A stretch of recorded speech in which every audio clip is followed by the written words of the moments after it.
The first-class cabin of Flight 447 was the kind of place that made people forget the world existed outside its walls.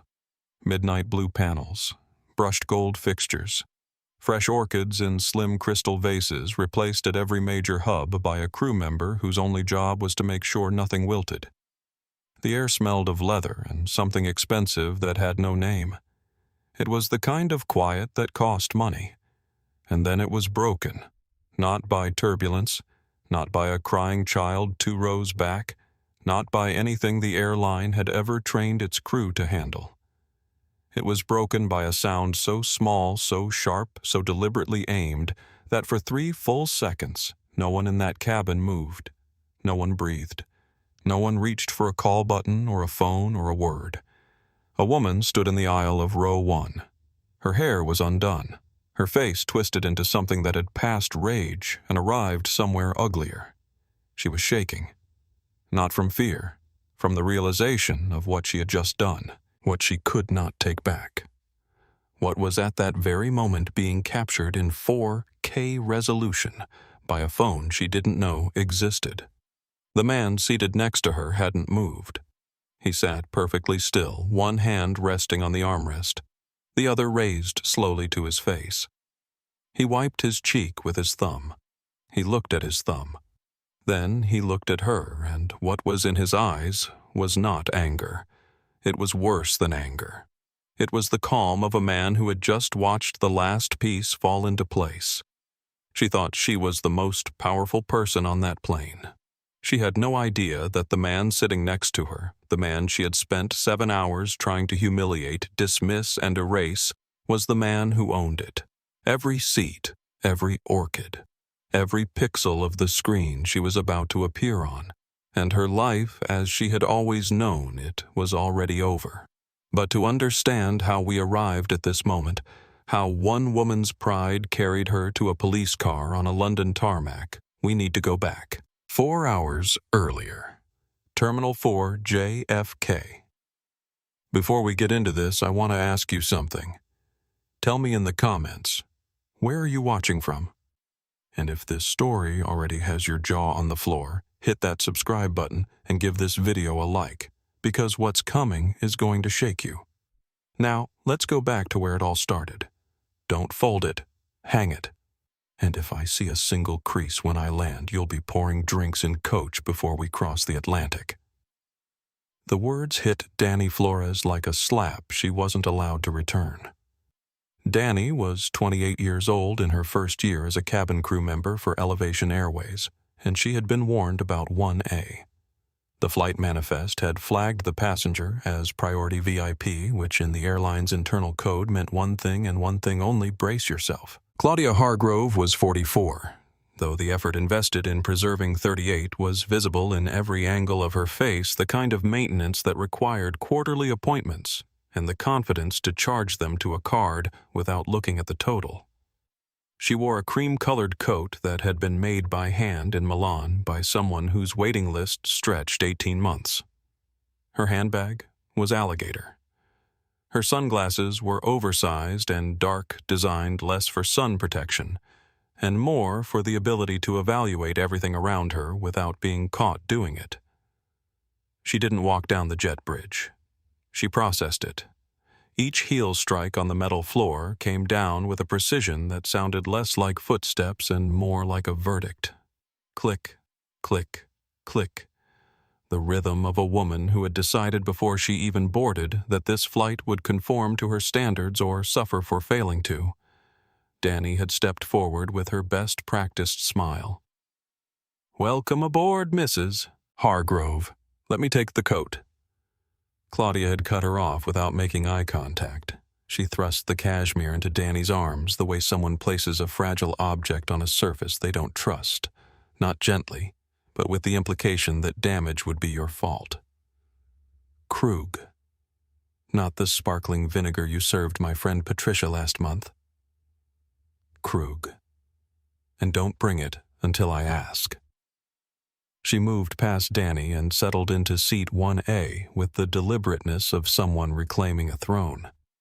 Claudia Hargrove was in the formal sense of the word nobody. She had no company, no title, no body of work. What she had was Jeffrey Hargrove, her husband of 12 years, the founder of Hargrove Capital, a hedge fund whose name opened doors from Lower Manhattan to the south of France.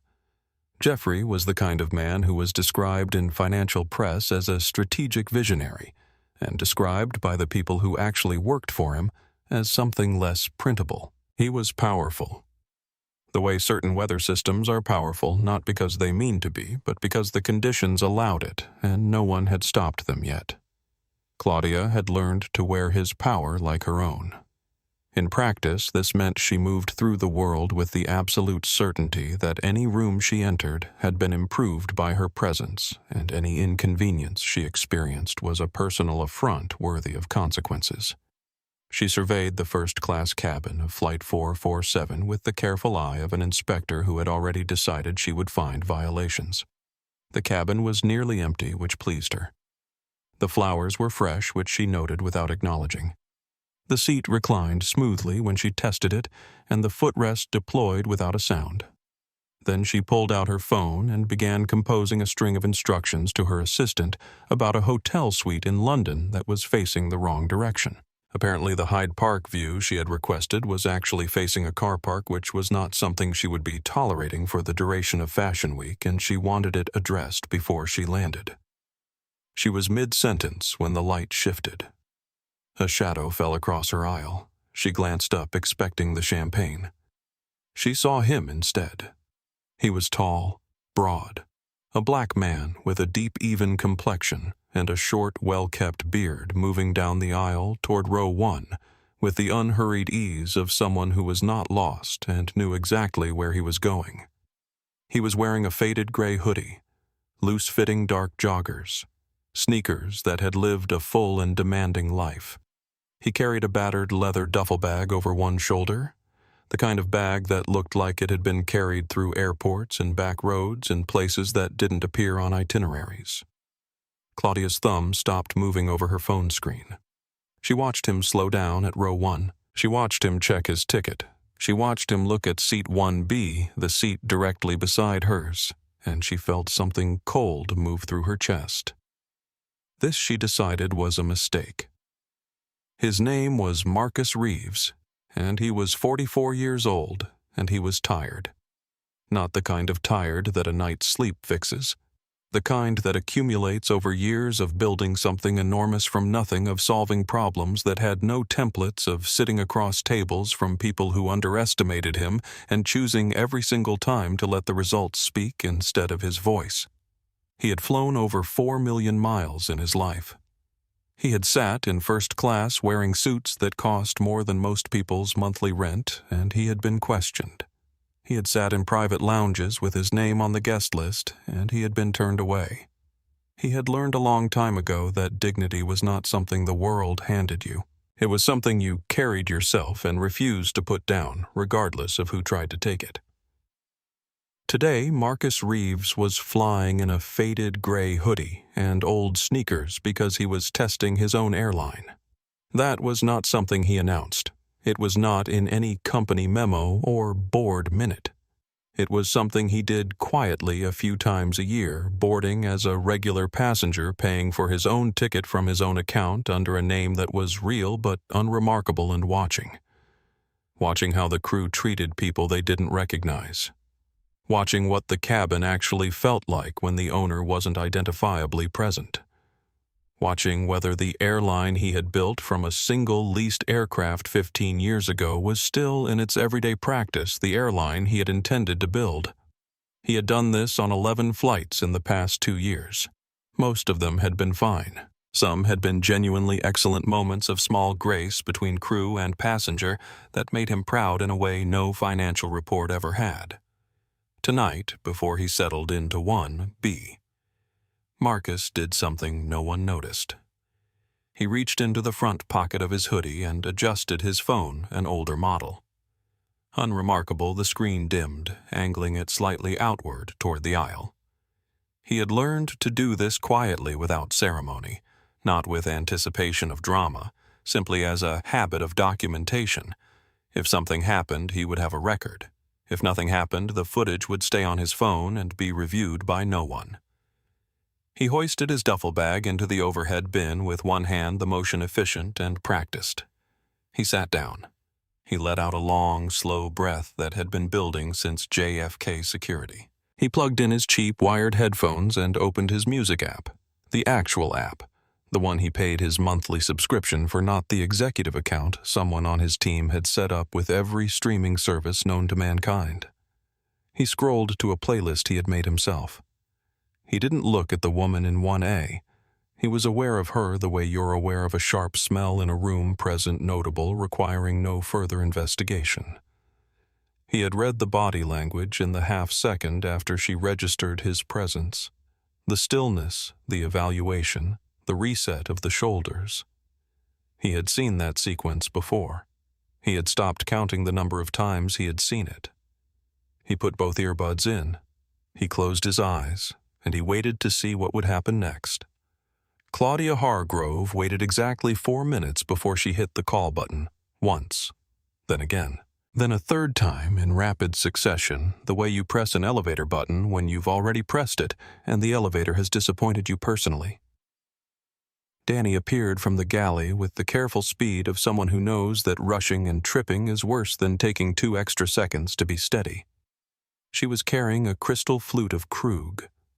Her smile was in place. Her hands were not quite still.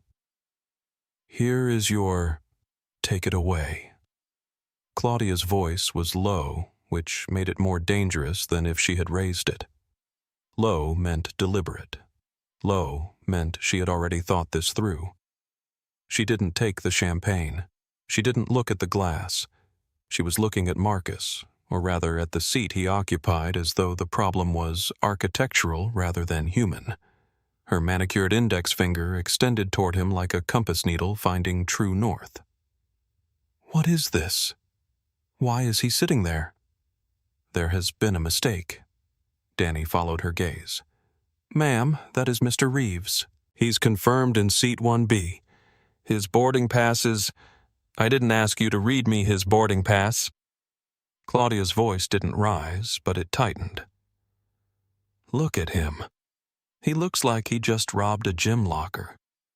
Elevation Airways prides itself on exclusivity. I paid $14,000 for this pod. I did not pay to sit next to..." She paused, and the pause was its own kind of ugliness, someone like that.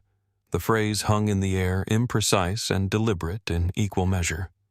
Danny felt the color leave her face. She glanced at Marcus, who had not moved, had not opened his eyes, whose playlist was apparently riveting, and then back at Claudia. "Ma'am, Mr. Reeves has a valid ticket. The cabin is fully booked. I can't." "Then get me the purser. I can certainly..." Or Claudia said, cutting her off with the clean precision of someone who had done this to many people many times. "You could simply do your job. Move him to business class. Tell him there was an upgrade mix-up. Be creative. That's what they pay you for, isn't it?" Creative problem solving? Danny breathed. She thought about the 7 hours ahead of them. She thought about the training manual she had memorized, which said clearly and in 2 places that passengers could not be reseated without consent. She thought about Raymond Holt, the purser who was currently in the rear galley doing the pre-flight check and who had told her on their first flight together, "When it goes sideways, buy 30 seconds. Don't react. Breathe. Then respond." "I'll get the purser for you, ma'am," Danny said. Her voice was level. She was proud of that. Claudia watched her go with the expression of someone who had issued an edict and was waiting for the city to comply. In the seat beside her, Marcus still hadn't moved. Claudia turned toward him. She let the silence extend for a moment, as if the silence itself was an insult she was offering him. Then she spoke, not particularly quietly. "Excuse me?" "Nothing." "Excuse me." Louder. Marcus slowly, and the slowness was its own statement, removed one earbud. He turned his head toward her. His eyes were dark and unhurried, carrying the particular patience of someone who had been in this exact conversation before and knew all of its possible endings. "Yes," he said. His voice was a low baritone, unhurried, filling the small space between them without effort. "You're in my space," Claudia said. Marcus glanced at the partition between their pods, which was substantial. He looked back at her. "I'm in my seat. How did you get this seat?" She crossed her arms. "Was it a points redemption?" "Some kind of promotional. I bought it," Marcus said. "Same as you." "That seems unlikely." He looked at her for a long moment. Not with anger, not with hurt, with the particular attentiveness of a person cataloging something they will need to remember later.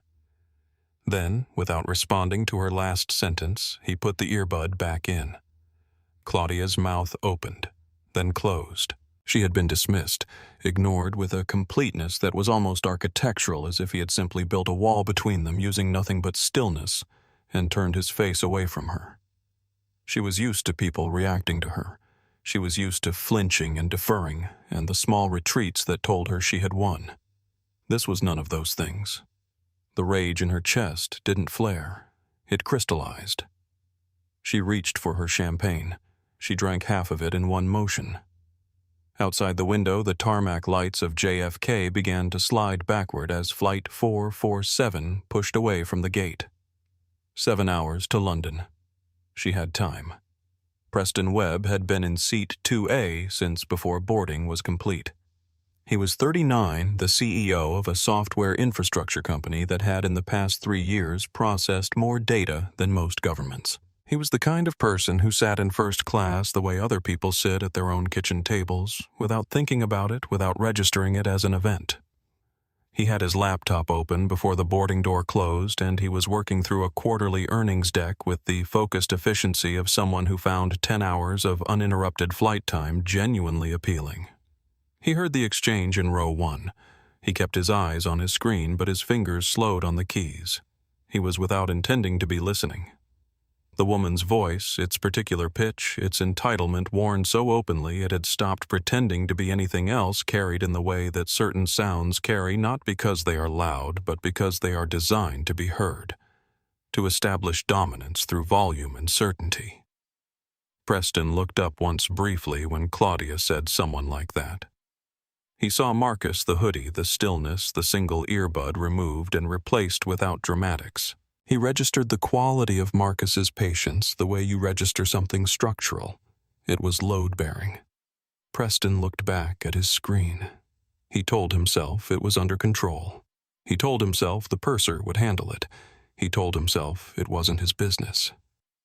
He almost believed it. 3 rows back in seat 3.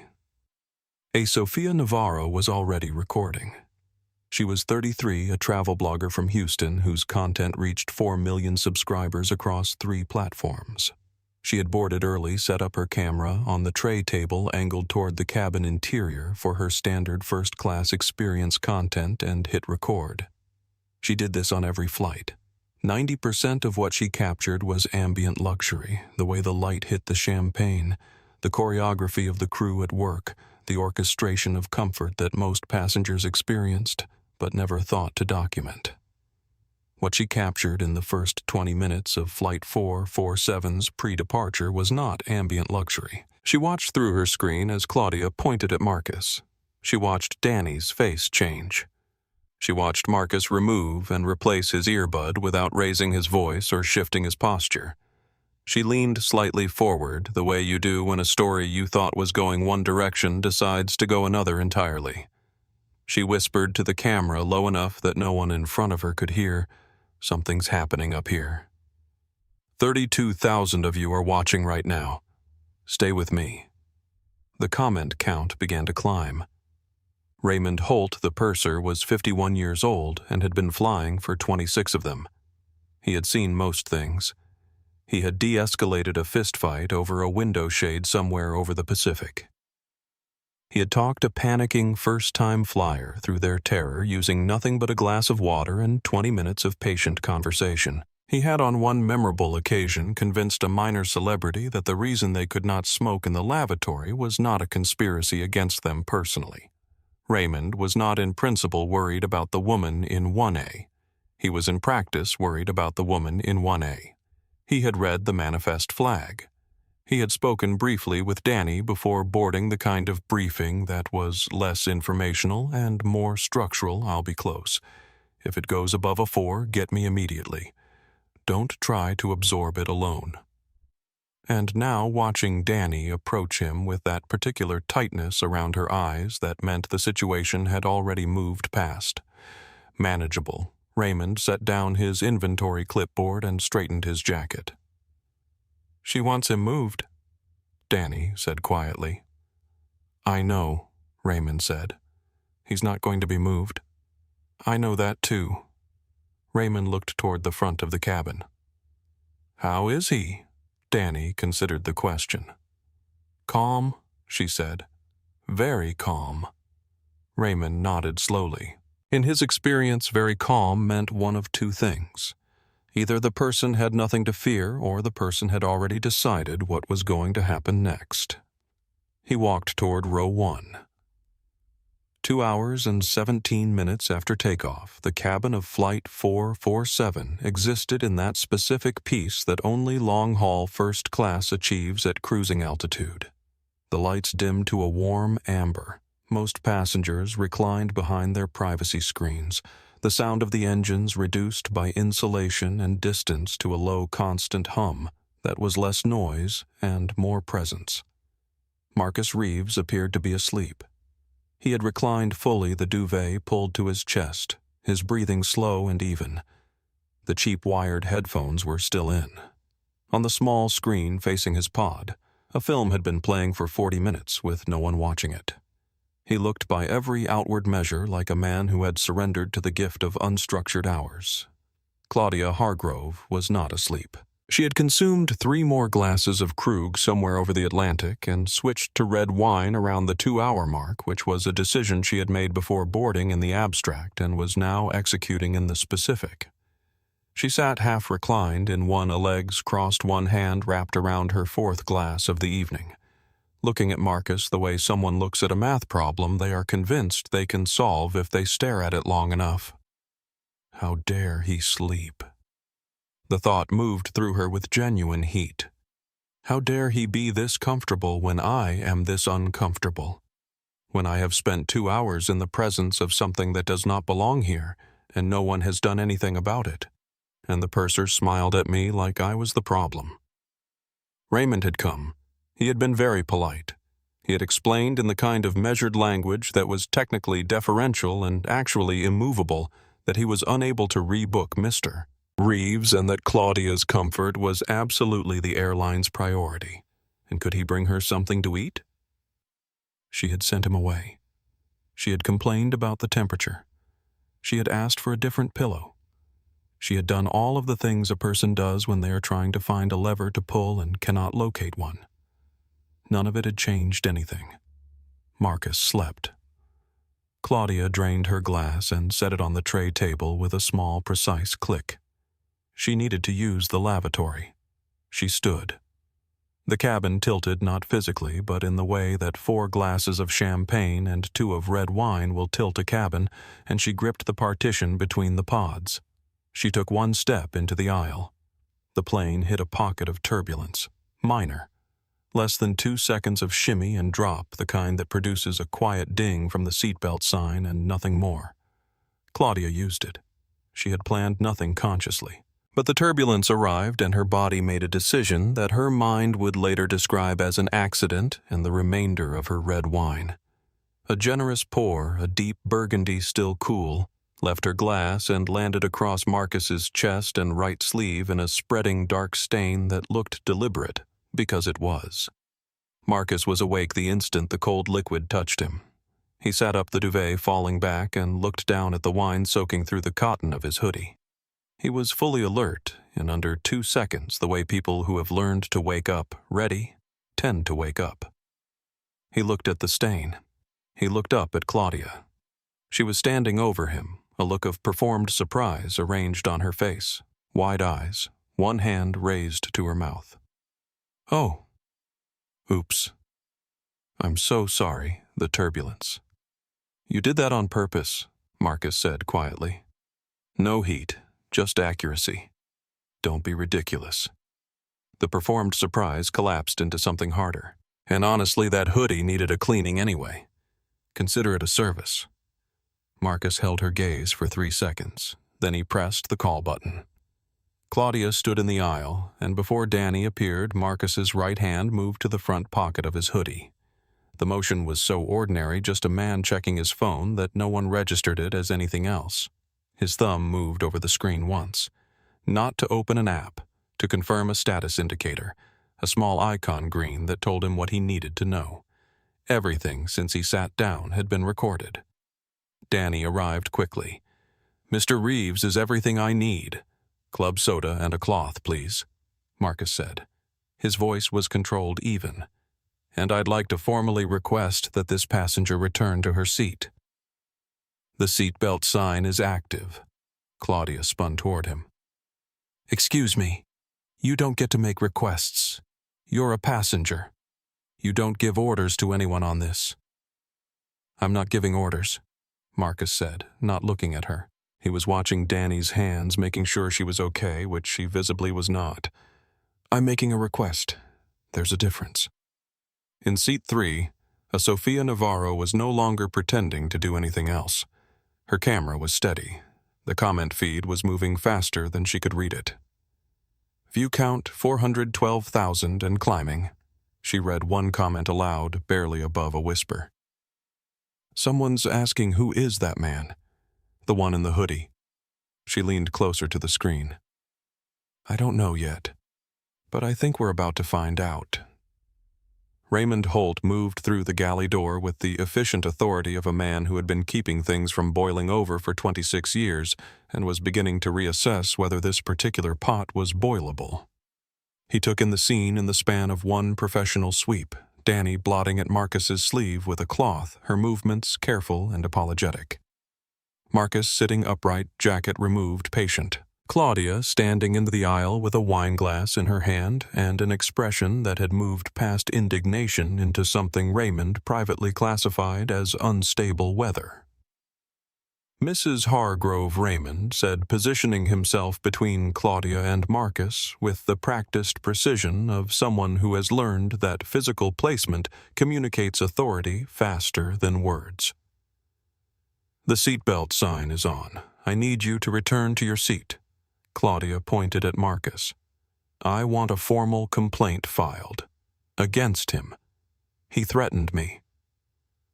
The cabin went quiet, not the soft quiet of people pretending not to listen, the complete quiet of people who have stopped even moving in order to hear.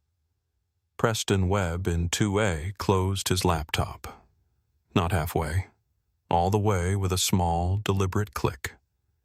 He turned in his seat and looked toward row 1 for the first time since the plane had leveled out. He saw Marcus's wet sleeve. He saw Claudia's stance. He saw the wineglass still in her hand. His face did not change, but something behind it did. "I want him removed." Claudia continued, her voice rising with the specific recklessness of someone who has had enough alcohol that consequences have become theoretical. "I want him removed, and I want this flight crew to explain to me how he ended up in this cabin in the first place." Danny stood up straight. Her voice was small but present. "Ma'am, Mr. Reeves has a confirmed first-class ticket. I didn't ask for his resume," Claudia snapped. She turned to Raymond. "Do you know who my husband is, Jeffrey Hargrove? Hargrove Capital. He has dinner with your CEO." "One phone call," Mrs. Hargrove Raymond said, and there was something different in his voice, now still professional, still measured, but with a weight underneath it that had not been there before. "I need you to sit down. If you have a complaint, I will provide the necessary forms when you are seated. But I cannot allow you to remain standing in the aisle." "I am standing in the aisle because that man," she jabbed her finger toward Marcus, "spilled something or moved something or breathed in a way that he didn't spill anything," Danny said. The words came out before she could stop them. Her voice shook, but they came out. "You did." Claudia turned toward Danny with a slowness that was theatrical and threatening. "I beg your pardon." "I saw it," Danny said. She didn't look away. "I'm sorry, ma'am." But I saw it. A sound moved through the cabin, not a collective gasp, but something more like an exhale, the kind that happens when a room full of people who have been holding their breath all release at once. Marcus had not spoken during any of this. He was watching Danny with an expression that was not surprise. It was recognition, the specific kind that occurs when someone you had quietly written off as too scared to act turns out to have been gathering their courage this whole time. In seat 3, Sophia was no longer whispering. 780,000 people watching right now, she said to her camera, her voice calm and clear. This is still going. A flight attendant just told the truth in front of the entire cabin, and the man with the wine on his shirt. He hasn't raised his voice once. She panned the camera slowly toward the aisle, then back to the comments. Someone just posted, "I know who that is." Multiple people are saying the same thing. She looked into the lens. We're going to find out very soon. Preston Webb said nothing, but he picked up his phone, opened a browser, and typed a name he was not certain about. He read the result. He read it again. He set the phone face down on the tray table and looked at the back of Marcus Reeves's headrest with an expression that was more complicated than he would have been comfortable describing to anyone. He had seen Marcus's face before. Not in person. In a magazine. In a shareholder communication. In a press release from 18 months ago when Elevation Airways had become the first independently black-owned airline to operate transcontinental routes in the United States. Preston sat with that information for a long moment. Then he looked at Claudia Hargrove, who was still standing in the aisle with an empty wine glass and a list of complaints, and something in his chest shifted from uncomfortable to ashamed. Claudia Hargrove had spent her life in rooms where the rules were unspoken, and the hierarchies were absolute, and everyone understood without it ever being said exactly where they stood and where they did not. She understood those rooms. She navigated them with the ease of someone who had been born into the fluency. And when the rules of those rooms were violated when someone arrived who was not supposed to be there, who did not recognize the hierarchy, who did not perform the appropriate deference, she experienced it not as an inconvenience, but as a personal attack. Raymond had come back. He had stood in the aisle with the patience of a man who was paid to be patient and was reaching the outer boundary of it. He had offered forms. He had offered a different seat for Claudia herself, a small victory, a private suite that had just been vacated one row back. Claudia had looked at him as though the offer was an insult. "You want me to move," she said. "You want me to move, not him. Ma'am, the suite is I paid for this seat." She set the empty wine glass on the edge of Marcus's tray table. His tray table, without looking at him. "I am not moving," Raymond breathed. He said nothing. The silence stretched. And then Claudia Hargrove made a decision. It was not an impulsive decision, though it would later be described that way. It was the decision of a woman who had built her entire understanding of the world on the principle that some people matter and some people don't, and the difference is legible in their clothing and their bearing and the color of their skin, and who had tonight encountered a man who refused to act as though those rules applied to him, and who was now demanding that the world agree with her assessment, or she would say so loudly enough that it would have to. "You people," she said. She was looking at Raymond, but the words were for the whole cabin. "You really need to understand who you are dealing with. My husband's name opens doors that don't open for anyone else, and when I tell him how I have been treated tonight," she turned fully toward Marcus, "how I have been forced to sit next to someone who doesn't meet the standard of this cabin, who looks like he was let in through a mistake or a program or whatever charity initiative this airline is running to prove a point." The word charity fell into the cabin like something dropped from height. Marcus did not speak. "You don't belong here," Claudia said.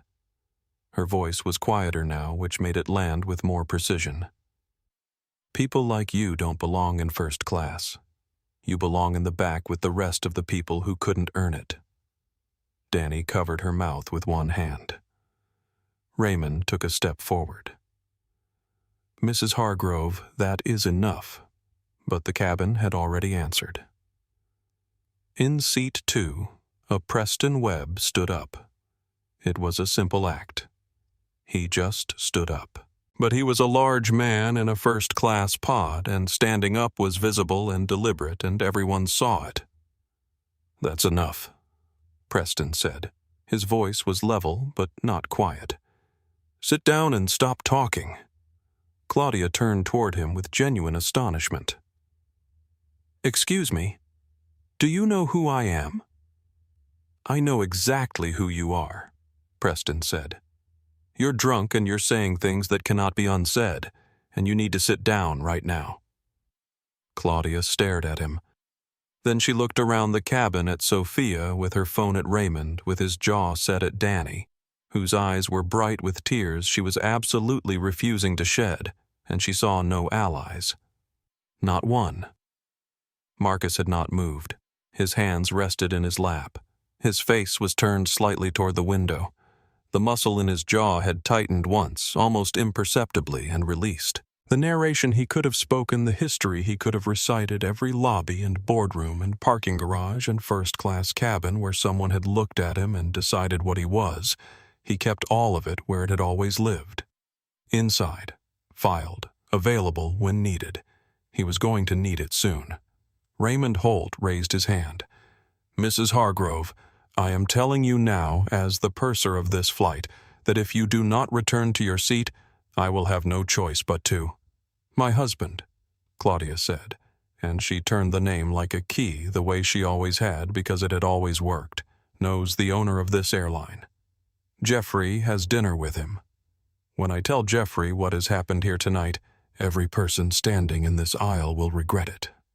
The cabin absorbed this. Then Marcus Reeves spoke. He had not moved from his seat.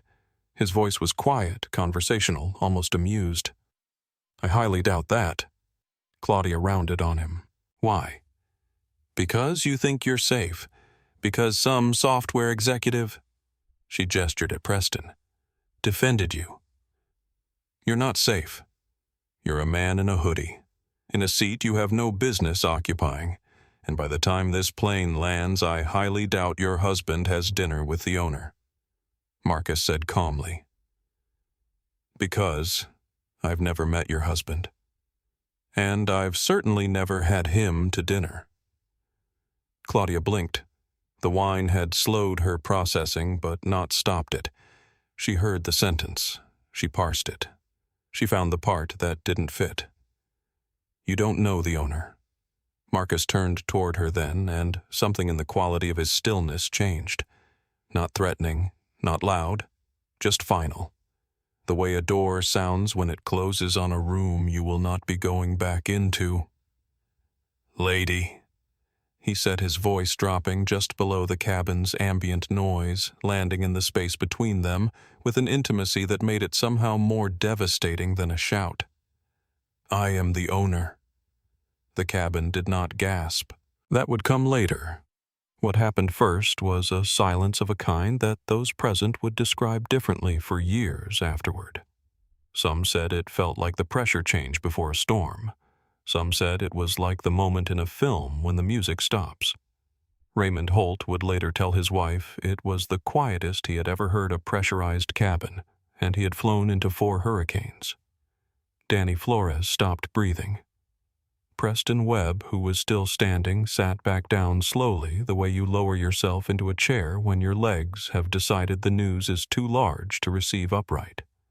Sophia Navarro's view count read 1.1 million.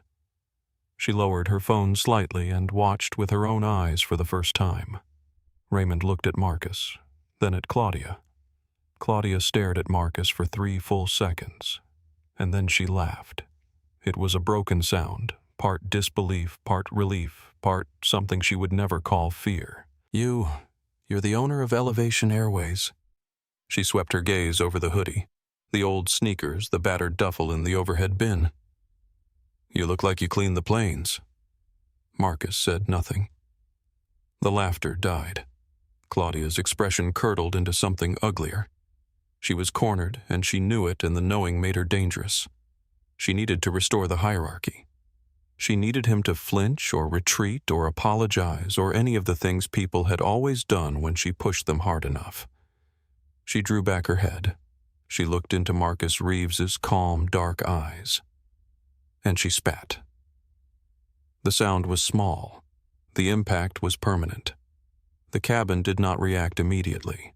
For 2 full seconds, no one moved or spoke or breathed. Marcus sat perfectly still, the spit tracking slowly down his cheek. He didn't wipe it. He sat with it, and he looked at her, and his expression moved through 3 distinct phases in those 2 seconds, from stillness to stone, to something cold and absolute. And then he raised his hand slowly and wiped his cheek with his thumb. He looked at his thumb. He looked at Claudia. "Thank you," he said. "You just made everything very simple." Sofia Navarro had been a content creator for 9 years. She had witnessed a marriage proposal on a delayed flight. She had documented a flash mob in a terminal in Dubai. She had once filmed an Oscar-winning director throwing a truly spectacular tantrum over a broken tray table. She had never seen anything like this. Her hands were completely steady. The camera had captured everything from the moment the wine was spilled. The exchange, the escalation, the word charity, and the words that followed it, Preston standing up the quiet 2-second conversation before the spit, and then the spit itself in high definition from an angle that was unambiguous, undeniable, and damning in every possible direction. She looked at her view count and then looked again because the number had changed while she was looking at it. 1.4 million people are watching this right now, she said, and her voice was not excited or gleeful. It was the serious, almost solemn voice of a person who understands they are witnessing something that will outlast the flight. "We are at 38,000 feet, and 1.4 million people are watching row 1 of Flight 447. She turned the camera to the comment feed, which was moving too fast to read individual entries and read the ones that repeated. "Find out who he is." That's coming up over and over. "Someone find out who he is." And here she stopped and her voice changed. "I know who that is. That's Marcus Reeves. I worked his IPO roadshow. That's the founder of Elevation Airways." She looked up from the screen. "We're getting multiple confirmations. Multiple people saying the same name. In seat 2, a Preston Webb's phone was in his hand. He had not put it down since he confirmed the name 20 minutes ago. He was watching the live news ticker in the airline's entertainment portal, the one that refreshed every 4 minutes, and he watched it update. Elevation Airways, unusual stock movement flagged up 3.2% in after-hours trading. Then, 3 minutes later, breaking viral cabin incident on Elevation Flight 447. Hashtag row on Air Assist trending globally. Preston looked at the screen. Then he looked at the back of Marcus's seat. Then he stood up again, not dramatically, but with the quiet purposefulness of a man who has been sitting with a decision long enough and has finally made it. "I recognized you 20 minutes ago," Preston said. He was speaking to Marcus, but he didn't lower his voice. "I should have said something then. I'm sorry I didn't." The apology was simple. It was also in the context of everything that had happened in the preceding 2 hours enormous. Not because it would change anything. Because it was true. Because Preston Webb, CEO $42 million quarterly revenue first-class seat, had watched what was happening and processed it, and made calculations, and chosen silence, and the choosing of silence was its own kind of answer, and he was saying so now in front of everyone without qualification. Marcus looked at him for a moment. He nodded once. It was enough. Claudia was still standing in the aisle. The laughter had completely gone. In its place was a stillness that looked like shock, but was actually something closer to the moment before a building's structure fails, everything still technically standing, but all the supports compromised. She looked at Sofia's phone. She saw the number on it, She saw her own image, small and damning, in the corner of the screen. In a townhouse in Greenwich, Connecticut, a phone on a bedside table began to vibrate. Jeffrey Hargrove's Google alert had found a name it had been configured to monitor. Victoria Claudia, it read. Row 1 racist. Trending. 1.4 million live viewers. His eyes opened. Raymond Holt stepped forward with the flex cuffs. His expression was without judgment or satisfaction. It was the face of a man doing a job he had never wanted to have to do. Mrs. Hargrove, he said, I need you to come with me. What happened next took less than 4 minutes, and it happened quietly, which made it more complete than if it had been loud. Marcus reached into the duffel bag at his feet, not the hoodie pocket, the bag, and removed a second phone. This one was different from the first slim mat without a case, the kind of hardware that was designed to be unremarkable and was in the way that things become unremarkable when they are very expensive and built for function rather than display. He dialed a number from memory. It answered on the second ring. Nadia. His voice was even.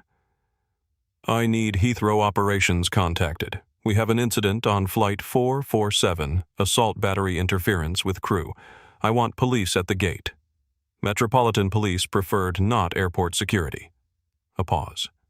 Yes. Pull Jeffrey Hargrove's current position on our stock. Another pause longer. I know.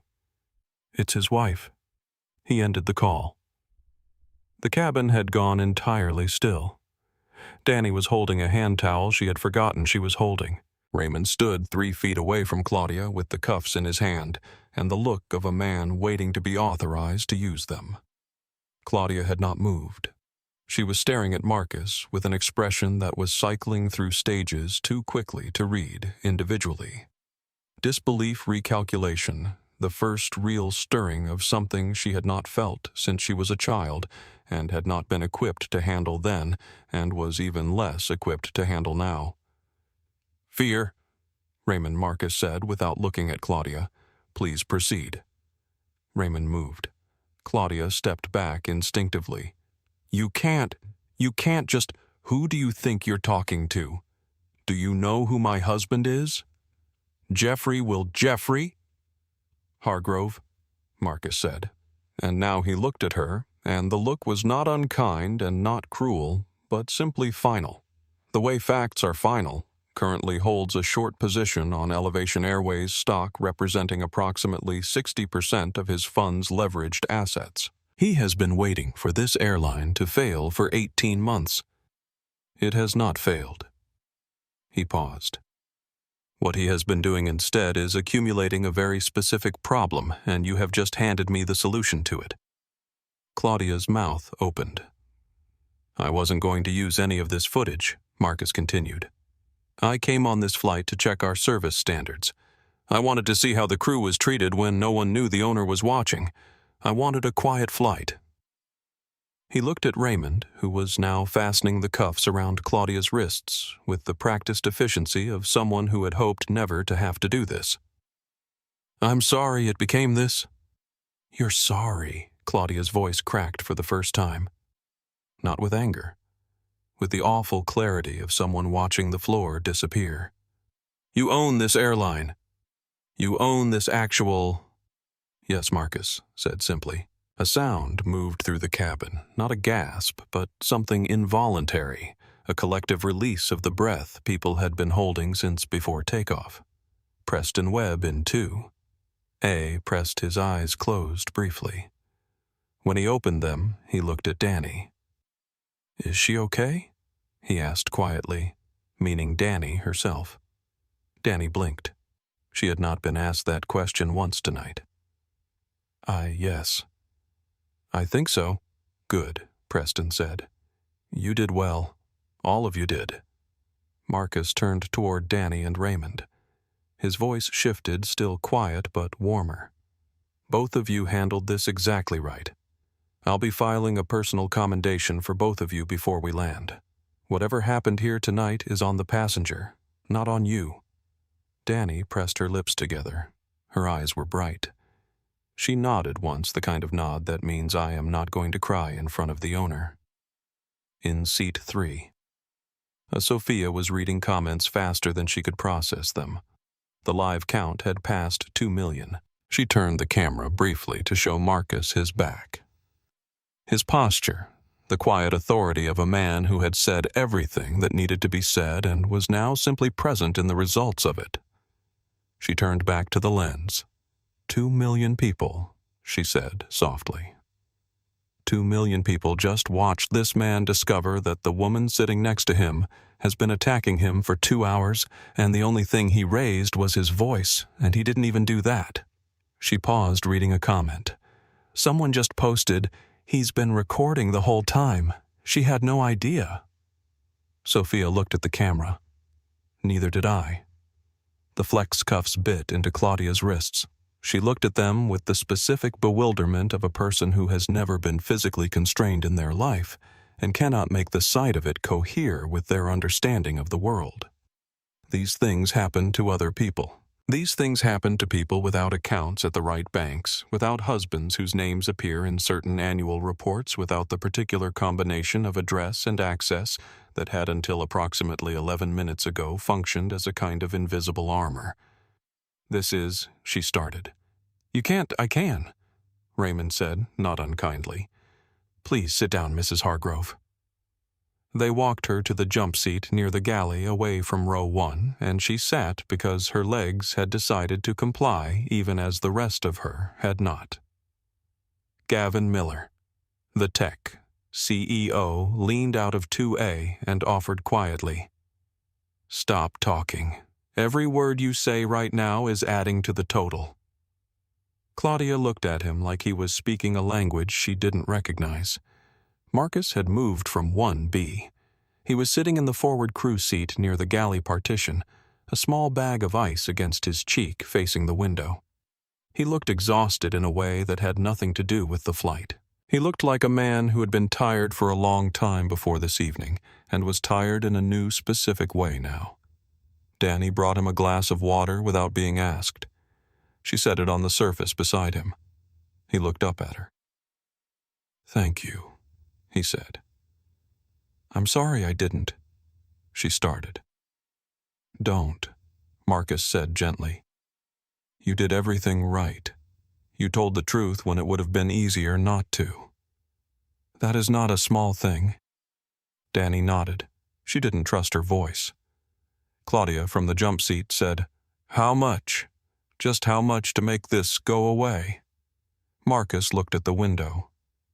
"Mrs. Hargrove, I built this airline with money that didn't exist yet when I decided to build it. I don't need yours." Claudia looked down at her hands in the cuffs. For the first time that evening, she had nothing to say. Beat 2. The call to Jeffrey. 800 words. The wheels of Flight 447 touched the runway at Heathrow at 6:47 in the morning local time. The plane did not pull to a jet bridge. It was directed to a remote stand on the south apron away from the terminal, away from the morning rush, away from everything that looked like normal. Through the oval window above Claudia's jump seat, she could see the tarmac stretching gray and wet in the early London drizzle, and 3 police cars, a black van, lights. "Why are we stopping here?" she said. "Not a question." The flat intonation of someone already knowing but needing to say the words to confirm they are real. "Police processing," Raymond said. He had his jacket on perfectly pressed, as though the events of the past 7 hours had not occurred at all.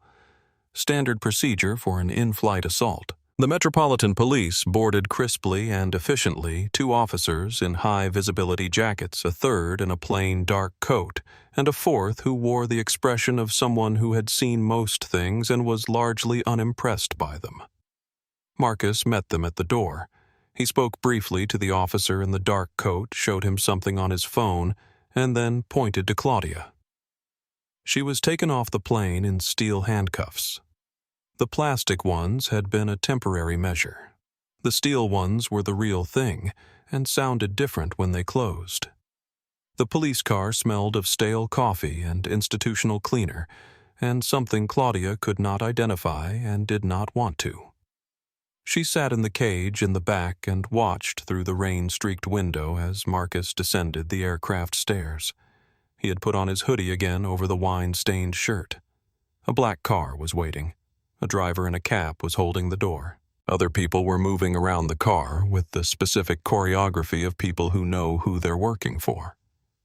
They were bowing, small professional bows, to the man in the hoodie. Claudia watched this and said nothing for a very long time. At Heathrow Police Station, she was processed with a thoroughness that no one had warned her would be quite so comprehensive. Fingerprints. Mugshot she registered without real force that she had never been photographed without choosing the angle. They took her shoelaces, her jewelry, including the bracelet Jeffrey had given her for their 10th anniversary that she had worn every day for 2 years, and suddenly could not remember if she loved. They put her in a holding cell that smelled of bleach and institutional food and other people's bad days. After 3 hours, she was given her phone call.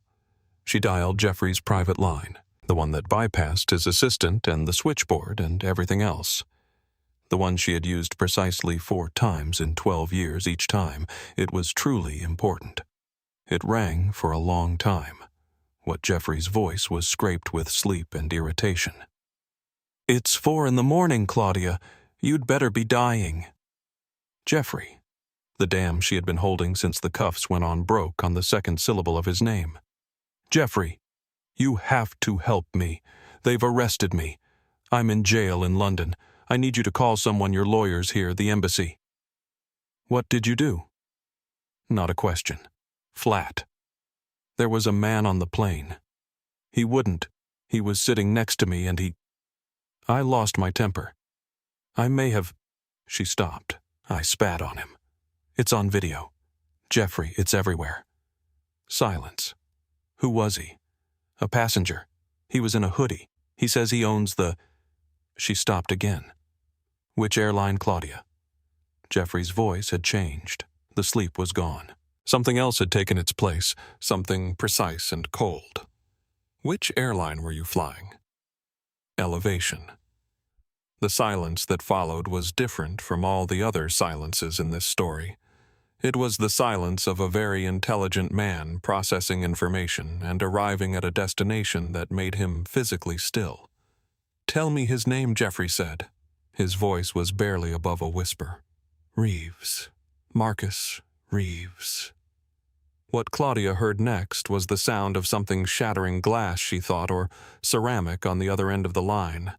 Then Jeffrey's breathing, fast and shallow, and then his voice, which had lost every quality except a cold, decimated fury. "You absolute catastrophic fool, Jeffrey.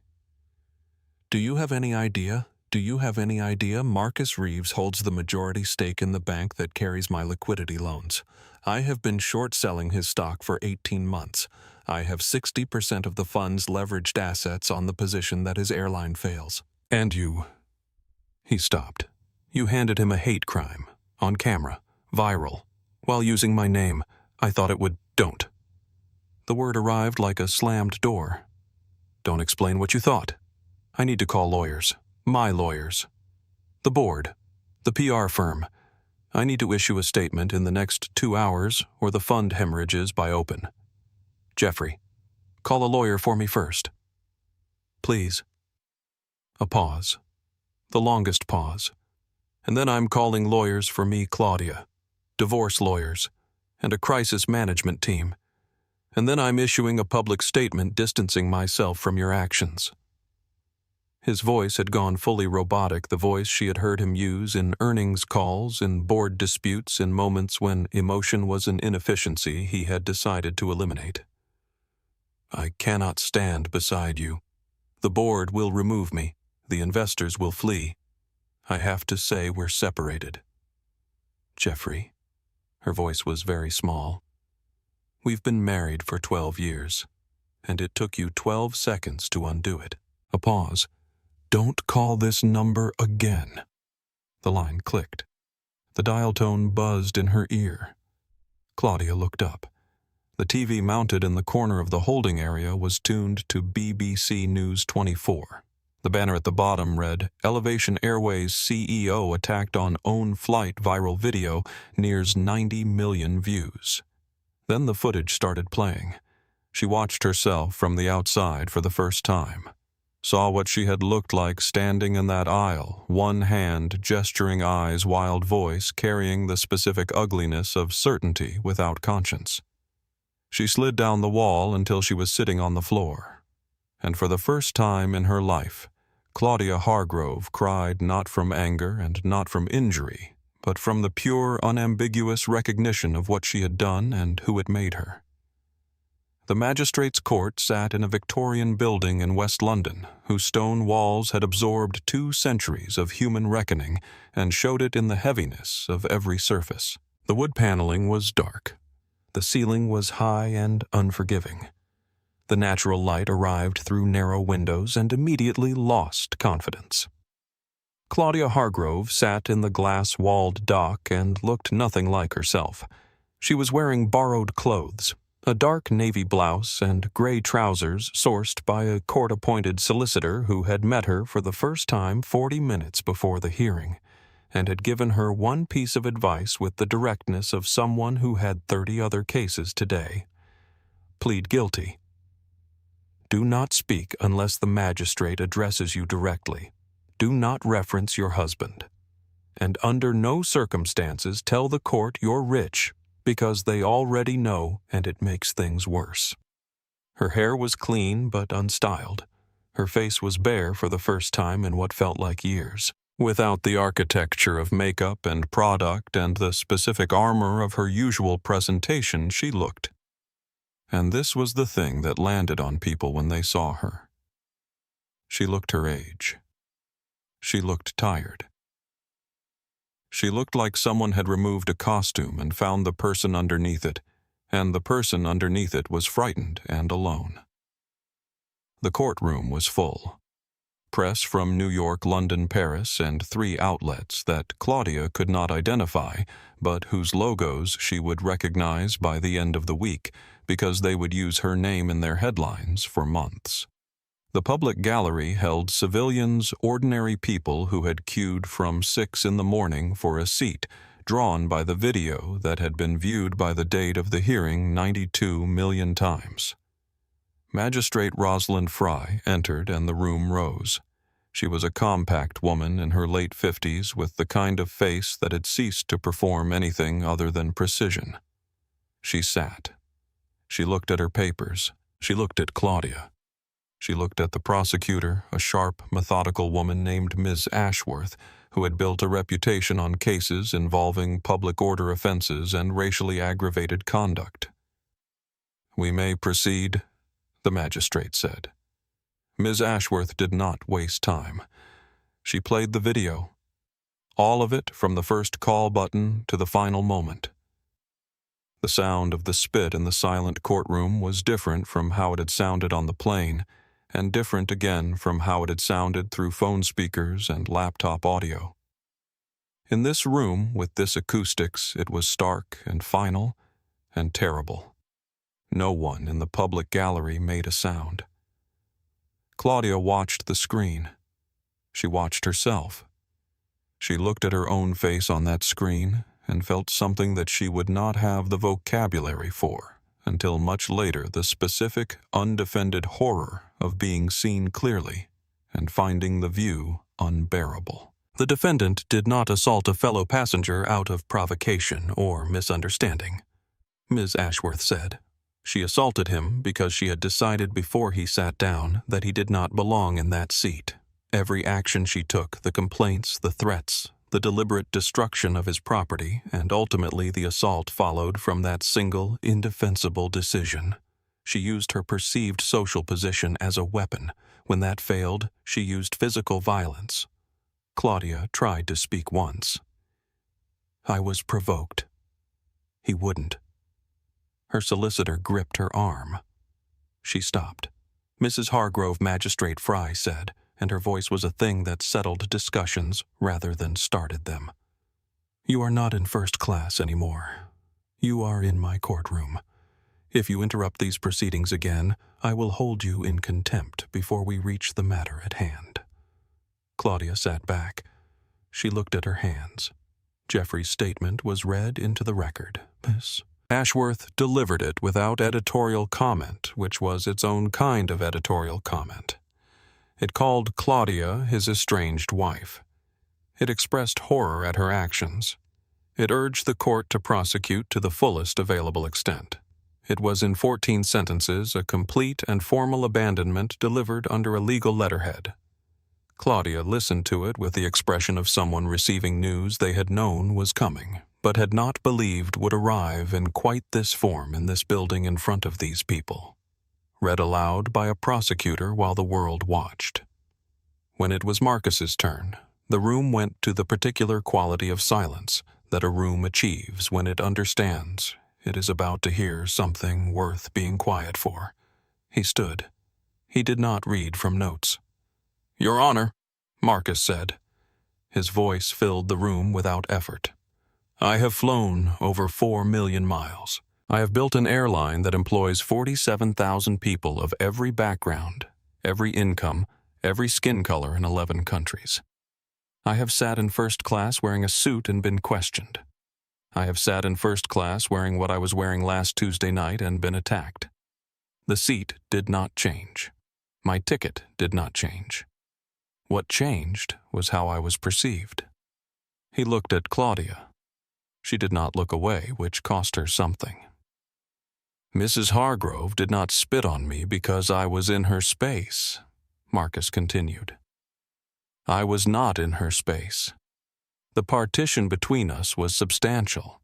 She spat on me because she had made a decision about who I was before I sat down, and when I refused to confirm that decision when I bought my own ticket and refused to move and refused to explain myself and refused to perform smallness for her, she needed to hurt me.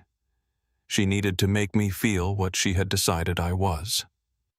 He paused. "I don't want her money. I don't want an apology I know would not be sincere. What I want is for the record to reflect and for everyone watching to understand that dignity is not something you earn through what you wear or what your husband earns or what building you live in. It is something you extend to other people as a baseline, not as a reward, as a starting point." He sat down. The magistrate wrote something. She wrote for a long time. Then she looked up. "Mrs. Hargrove, please stand." Claudia stood. Her legs were not entirely reliable. "For the charges of common assault and racially aggravated harassment, I find you guilty." This was not a lapse in judgment. It was a revelation of character. "You showed no remorse in the cabin. You showed little more of it here. I am sentencing you to 5 months' custody. You will serve the full term. You are ordered to pay £60,000 in compensation to the flight crew members you abused, and you are permanently banned from Elevation Airways and all partner carriers. Prison." Claudia whispered it. Then louder, "Prison. You can't send me to prison. I have—" "Take her down," the magistrate said. The court officers moved. As they guided Claudia toward the cells, she passed the row where Marcus was seated. She looked at him. The rage was gone. The entitlement was gone. What was left on her face was something she would not have recognized as her own expression, because she had never worn it before in her life. It was reckoning. Pure, undefended, and absolute. The heavy door closed behind her. Marcus sat for a moment in the emptying courtroom. Then he picked up his jacket, his phone, and his battered leather duffel bag, and he walked outside into a gray London morning. And he did not look back. The thing about bets is that they are only elegant in hindsight. When Hargrove Capital had taken its short position against Elevation Airways 18 months earlier, Jeffrey had called it the most obvious trade of the decade in a private dinner speech that 3 people had since leaked. He had cited market saturation, operational risk, the inherent fragility of a single-founder enterprise, and several other structural arguments that had impressed everyone in the room and would in retrospect be taught in business school as a case study in the kind of intelligence that is very good at analysis and very bad at the people it forgets to account for. Marcus Reeves held a press conference 3 days after the verdict. He wore the same gray hoodie. He stood in front of a podium bearing the Elevation Airways logo and spoke for 11 minutes about service standards, employee protections, and the airline's expansion plans for the following fiscal year. He did not mention Jeffrey Hargrove by name. He did not need to.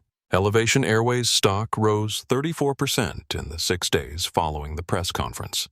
The hashtag contributed. The contrast between the video and the press conference contributed more. But mostly it was the fundamental soundness of the airline that Jeffrey had been betting against for a year and a half. The airline that had not, despite his considerable effort and financial pressure, failed. Jeffrey's fund was forced to cover its position on day 4. The losses totaled $2.3 billion.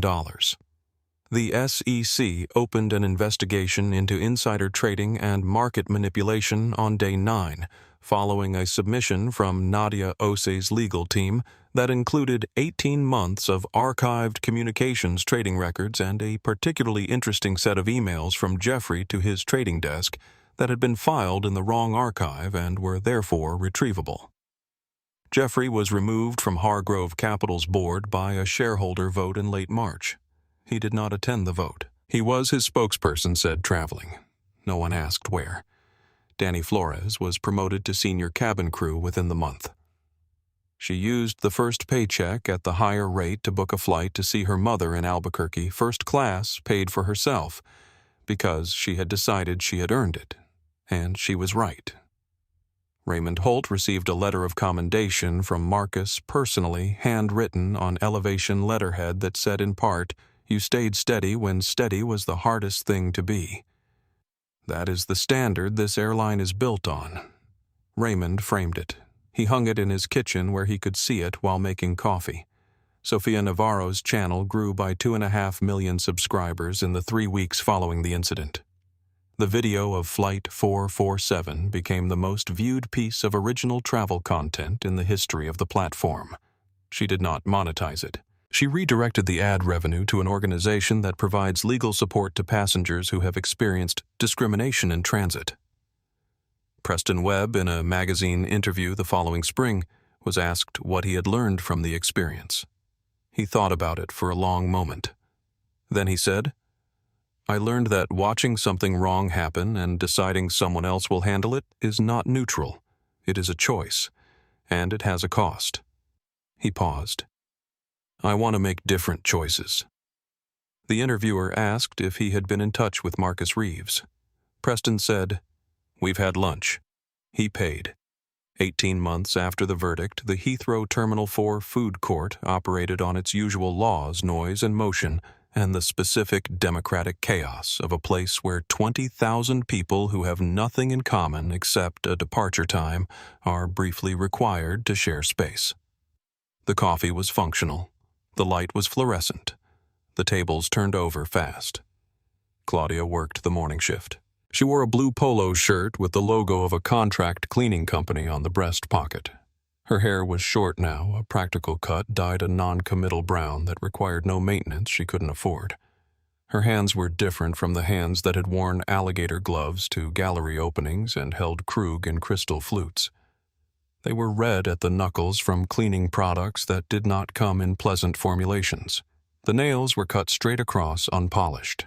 She moved through the tables with the economy of someone who had learned to work without thinking about the work, which was its own kind of skill, different from, but not entirely unlike, the skill she had once applied to arriving in a room in the right coat at the right moment. Both required reading an environment. Both required efficiency. One had paid better. Prison had taken a specific toll that Claudia had not expected, which was the toll of anonymity. HMP. Bronzefield did not care who her husband was, what card he carried, what address was on her previous tax filings. It was a place where none of that currency spent and the loss of it had stripped something she had not known was structural, until it was gone. She had been released 7 months ago. Jeffrey's divorce had been finalized in absentia, the prenuptial agreement intact, the morality clause. She had not read carefully enough, applied with the rigor she had not anticipated. She had received nothing. She had been deported upon release. A criminal record made the U.S. visa untenable, and she was in the technical and legal sense stuck in England with a cleaning contract and a bedsit in Hounslow, and a daily commute on the Piccadilly line. She had applied for 34 jobs before the cleaning contract. 34. She kept the rejection emails in a folder she did not open because she was not ready, though she was not sure what she would be ready for when she finally was. The food court where she worked was positioned with the specific irony of floor plans designed by people who did not know about her directly adjacent to the entrance of the Elevation Airways First Class 5IP lounge. The frosted glass doors, the soft interior lighting visible through the gap at the bottom, the slight hum of climate control that kept the air inside 15 degrees cooler and 20 degrees quieter than the food court she cleaned. She had walked past those doors without looking at them every working day for 4 months. Today she looked. Through the glass, moving past the reception desk with the unhurried gait of a man who had been in a hurry for most of his professional life and had decided to stop because it wasn't necessary, she saw him. Same height, same broad shoulders, different clothes today, dark jacket open collar but carrying the same duffel bag. Battered leather worn at the straps. She would have recognized that bag from 100 meters. Claudia's cloth stopped moving across the table. She should have gone back to the kitchen. She should have taken her 15-minute break in the staff room and heated up the lunch she had brought in a plastic container. She should have done any number of things that a person in her specific position should do when they see the man whose cheek they once spat on walking into an airport lounge. Instead, she walked toward the VIP entrance.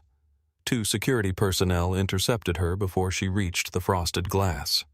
Large, polite absolute. "Ma'am, this area is Mr. Reeves." The words came out before she had finished deciding to say them, louder than she intended. Inside, through the glass, she saw Marcus pause. Turn. Look out through the frosted panel. A moment passed. He held up one hand to his security team. He came out. He saw her, the uniform, the short hair, the red hands, and she watched his face do what faces do when recognition arrives after a long absence. First the search, then the location, then the adjustment to what has changed. He looked at her for a long time without speaking. "Claudia," he said. "Not Mrs. Hargrove." Claudia. She had not been called by her first name in a long time in a way that felt like it meant anything. She had not expected it to affect her. It did. "You bought Jeffrey's company?"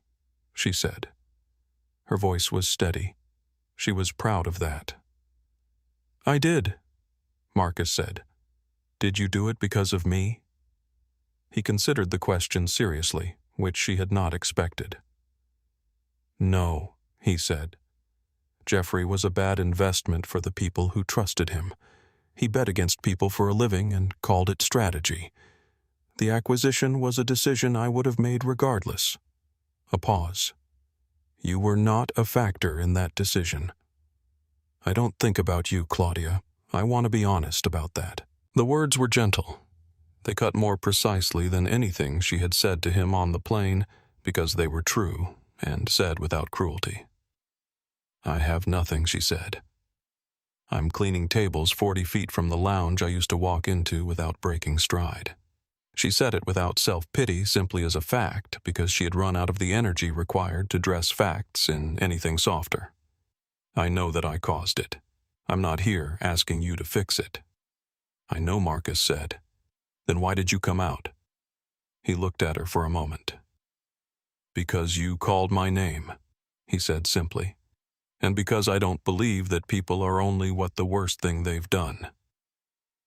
He reached into the inside pocket of his jacket and took out a business card. It was small, clean white. He held it out to her. Elevation Second Chance Program, Workforce Reintegration. We train people for logistics and operations. Good pay. Full benefits. They don't require a clean record. They require a commitment to show up. He held the card steady until she took it. Call the number. Tell them Marcus referred you. They'll schedule an intake meeting. Claudia looked at the card. She looked at him. Why, she said. Marcus's expression shifted, not softer exactly, but more complete. Because I'm not the person from that night anymore. That moment ended. I chose to let it end. He held her gaze. And you're not the person from that night either, not if you decide to be someone different. That decision is only yours. He put the card in her hand, turned and walked back through the frosted glass doors. The doors closed behind him. Claudia stood in the food court, the business card in her red-knuckled hand, the noise of the terminal resuming around her, the departure announcements and rolling luggage and distant crying of a child somewhere near the security queues. And she looked at her reflection in the glass. A woman in a blue uniform with short brown hair and tired eyes and hands that had learned a different kind of work. She looked at the card. 2 days later, Claudia sat on a bench outside the Hounslow East Station with her phone in her lap and the Elevation Second Chance number on her screen. The sky over London was doing the thing it sometimes does in late autumn, clearing unexpectedly, the gray pulling back to reveal something pale and genuine underneath. She pressed call. When the line connected, she said her name clearly without flinching. She said Marcus had referred her. The voice on the other end was warm and professional and asked her to come in on Thursday. She said she would. She ended the call and looked up at the sky for a long time without moving. Danny Flores, 6 months into her senior cabin crew role, stood in front of a group of 18 new Elevation trainees in a classroom at the company's London Training Center. She was teaching the section on passenger conflict. She told the story of Flight 447, not as a lesson about discrimination, though it was that too. She told it as a lesson about courage. The moment I couldn't find my voice, a passenger I had never met stood up. And the man I should have been protecting. He told me I had nothing to apologize for. That's the standard. That's what we're here for. Marcus Reeves flew Elevation Airways twice a month.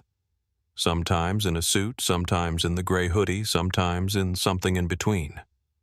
The newer crew members occasionally didn't recognize him. He liked that. Not because he was testing anyone, he'd mostly stopped doing that, but because there was something true about it. A man in a seat the same as any other passenger, treated with the same basic assumption of belonging that everyone on that plane deserved from the moment they stepped aboard. He was still building toward the day when that assumption would require no justification at all. He was patient. He had time. I want to talk to you for a moment. Not about the verdict. Not about the stock price. Not about what happened to Jeffrey Hargrove and his fund. Those things happened and they matter, but they're not the reason this story stays with me. The reason this story stays with me is the 2 seconds after the spit. Marcus Reeves sat in that seat with another person's deliberate insult on his face, and he didn't move. He didn't shout. He didn't lunge forward or reach for his phone or demand witnesses or break down. He sat with it, with the full weight of what had just been done to him in front of a cabin of people in a space he had built, and he wiped his cheek and he looked at her and he said, "Thank you. You just made everything very simple." I have thought about those words a lot, not as a tactical statement, though they were tactical, as a human one, as the words of a man who had decided somewhere in the years of building something from nothing, while being underestimated at every step, that he would not let the cruelty of any given moment define what came next. That he would let it pass through him and convert into something useful. That he would not spend himself on rage when patience would accomplish more. That is not a passive decision. That is one of the hardest decisions a person can make. And Marcus made it not once, but over and over again on that flight, every time she pushed, every time she escalated, every time she said something designed to make him feel small. He made the decision to stay large, not loud. Large. Now I want to ask you something, and I want you to sit with it honestly. I don't want you to answer for Marcus. I want you to answer for Preston. Preston Webb was in seat 2A. He recognized Marcus. He knew not certain, but strongly suspected who he was looking at, and he sat with his laptop and his earnings deck, and he did not say a word. For 45 minutes he processed what was happening in front of him and decided it was not his business. He's the tech CEO, he said to himself probably. Someone will handle it. The crew will handle it. When did you last tell yourself that someone else would handle it? When did you last watch something unfair happen in front of you? Not violent, not dramatic, not the kind of thing that makes headlines, just a quiet moment where one person was being treated as less than and decide it wasn't your lane. I've done it. Most of us have. We're not bad people for it. But we're also not Preston at the end of the story who stood up and said out loud in front of everyone, I saw it. I should have said something sooner. I'm sorry I didn't. That apology didn't fix anything. It didn't change what had already happened. But it was honest, and it was given in public, and it cost him something, a little pride, a little comfort, the small insulation that comes from having kept yourself out of it. He paid that cost anyway. That is the detail that matters most to me. Not the arrest, not the verdict, not the stock movement. The man in seat 2. A standing up and saying I was wrong to stay quiet. Because that is a decision anyone can make at any moment in any ordinary situation that asks less of you than what Preston faced. You don't need to own the airline. You don't need to be the most powerful person in the room. You just need to be willing to say that's not right. 3 words. Available to everyone. And then there's the card. I think about the card a lot. Marcus Reeves, the man whose cheek carries a spit that 92 million people watched land-handed. The woman who did it, a business card that said, second chance. Not because she deserved it. Not because she had earned it or apologized or transformed in any demonstrable way while standing in a food court in a cleaning uniform. He gave it to her because he had decided that his own dignity did not require her suffering to remain intact. That is a kind of freedom that has nothing to do with money. He didn't give it to her for her sake. He gave it to her because holding on to the weight of what she had done, carrying it, nurturing it, letting it grow into something that defined him would cost him more than she was worth. He put the card in her hand and walked away and let the rest of it go. That is not weakness. That is the decision of a man who has been very clear about what he will spend himself on and what he will not. I don't know if Claudia Hargrove called that number. I hope she did. I hope she showed up on Thursday and sat across from someone who didn't know her story and built something new from whatever was left. I hope she found out that the world is larger than the one she had been living in, and that there is more available to her in it than she was able to see from row 1A. But even if she didn't, even if she pocketed that card and never dialed the number, Marcus Reeves made his choice. And that choice says more about who he is than anything that happened before it. Because the person you dismiss today might be holding your lifeline tomorrow. Treat people like they matter. They always did. If this story moved you, if it made you think about the times you've stayed silent and the times you've chosen to speak, share it with someone who needs to hear it. And subscribe because we tell stories like this every week. The comments are open. I want to know, are you more like Marcus or more like Preston? And which one are you choosing to become? See you in the next one.